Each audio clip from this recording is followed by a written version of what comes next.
Dear viewer, now while it might be obvious, apparent, evident that not a lot of production goes into these videos that I present here upon this platform of the Umbanda New Earth Ashram Video Information Dissemination Promulgation Platform, while it's not cutting edge, modern, AI enhanced, I do want you to know that I have been up for the last 3 hours, studiously, expeditiously compiling this information, synthesizing this information for you, for your ascension, for your sovereignty, and in furtherance thereof, I present now to you the serpent, the demon, and the Christ path of integration. Now, throughout human history, fear has been one of the most effective tools of control. It is no accident that serpents and demons have been made objects of terror. Once these symbols were not instruments of fear, but keys to inner transformation. Now, consider the serpent as sacred energy. Across many ancient cultures, the serpent represented life energy, wisdom, and renewal. In Egypt, the coiled uraeus crowned the pharaohs as a sign of divine power and protection. In India, the Kundalini serpent symbolized the latent spiritual energy rising along the axis of the spine.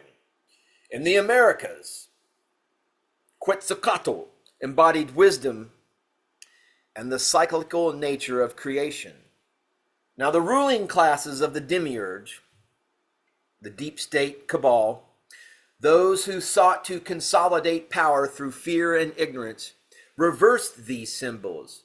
The serpent, once a guide to inner illumination, became a creature to be feared. This cultural inversion served a clear purpose. It diverted humans from their innate divinity and directed reverence outward toward authority, rather than inward toward the self. Now, I'm going to use a Sirian word. Yes, I'm talking about the star system, Sirius A, Sirius B. I'm going to use a word from their language, Kirišti, which is essentially where the word Christ comes from. But the Christ always taught the middle path. Jesus raised hell in the temples with the moneylenders, okay? He had a very human dark side that was angry with what he saw around him. This is what Sekhmet represents, the warrior goddess, daughter of Ra, this righteous anger. But the Kirišti, the Sirian word, is a word to be understood as reuniting shadow and light. The Kirišti, the sons of the stars, are emissaries of the source. I'm not talking about the God of the Old Testament, Yahweh, the demiurge. I'm talking about the source of all creation. The sons of the stars are emissaries of the source, whose task is the reconciliation of, here's another Sirian word, Gissu, shadow, and Zalag, light. They operate where these energies are disunited, confronting entities that worship darkness alone.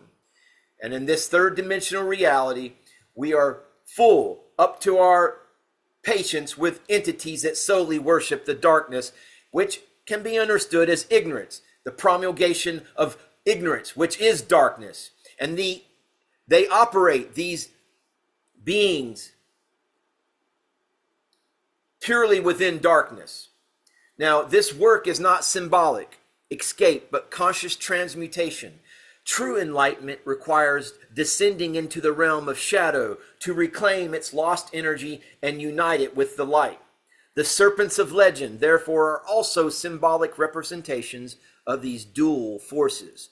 To fear the serpent is to fear the unintegrated parts of ourselves. The path of the Christ teaches us that integration, not suppression, is the key to liberation.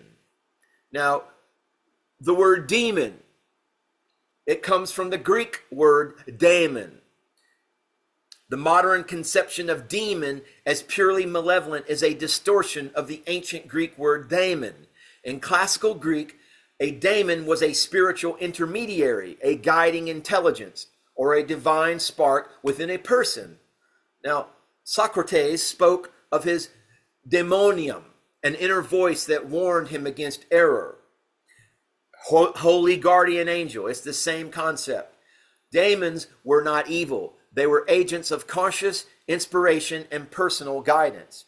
Over centuries, religious and cultural systems, particularly under Judeo-Christian influence, recast these beings as evil spirits opposed to God.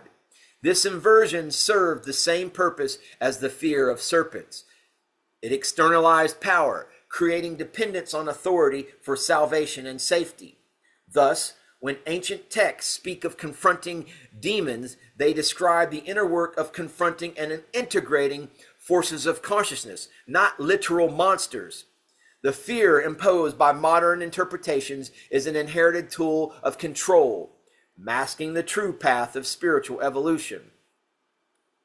Now, we also have, referring back to the ancients, in Egyptian cosmology, this concept of the Duat, the underworld, which can be understood as the shadow, the unclaimed parts of your consciousness that you do not rule over. This is the journey through darkness. And in Egyptian cosmology, the Duat was the underworld, represented as a star within a circle, a passage for consciousness through renewal. To journey through the Duat was not to descend into punishment, but to navigate and integrate the unseen realms. Emerging transformed, the fear of darkness as punishment is a perversion. The original teaching emphasized illumination through integration, not repression. And this all results in returning to the inner God, your connection. At the heart of all these mysteries lies a simple truth. We are divine beings. The fear of serpents and demons is a reflection of our unrecognized power, our separation from Gissu, light, and Zalag, darkness. The Kirišti path, the path of the Christ, the path of integration, is the conscious reclaiming of this power. By embracing our shadow and recognizing the daemons as guides rather than adversaries, we step into the full spectrum of our divinity. This is the magic of the soul, the science of white magic, living in harmony with the laws of nature, uniting light and shadow, and awakening to dimensions of love, wisdom, and creative power. Fear is a teacher. Serpents are the currents of life energy. Daemons are the guiding sparks within. Integration, not suppression, awakens the God within. I want you to awaken that God within. Hit the subscribe button and leave this video a thumbs up as it indicates to the algorithm that we are rising.